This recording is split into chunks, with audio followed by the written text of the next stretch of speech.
L'Afrique du Sud gère le plus grand programme de traitement du VIH au monde. Celui-ci est sous pression depuis que les États-Unis ont réduit leur financement en matière de santé en Afrique.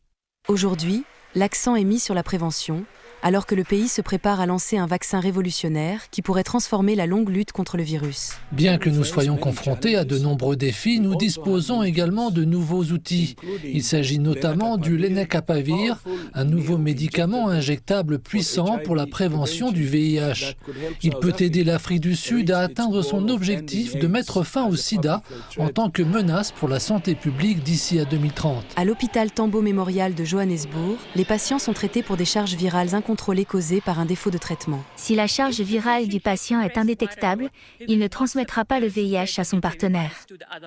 Lorsque cette charge virale n'est pas supprimée, le taux de CD4 sera faible. Les patients continueront alors à souffrir d'infections opportunistes. On ne peut pas dire qu'un patient est traité si sa charge virale est élevée. La pauvreté, la stigmatisation et la toxicomanie sont autant de facteurs qui empêchent les gens de prendre régulièrement leur traitement, ce qui fait du lenacapavir un outil idéal pour enrayer le VIH. Actuellement, nous n'atteignons pas les objectifs souhaités en matière de suppression virale. Nous recevons de plus en plus de nouveaux patients atteints de nouveaux virus. Et nous sommes en réalité très inquiets.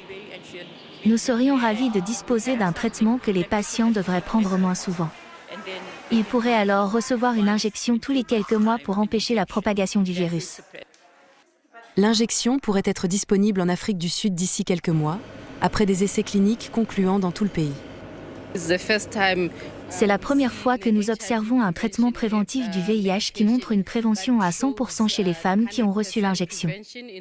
Elles n'ont pas contracté le VIH pendant qu'elles prenaient la PrEP, contrairement à celles qui ont reçu la PrEP par voie orale, où elles ont quand même été infectées par le VIH. Et dans d'autres études, les résultats ont également montré une prévention du VIH supérieure à 95%. Ce sont donc des résultats vraiment étonnants.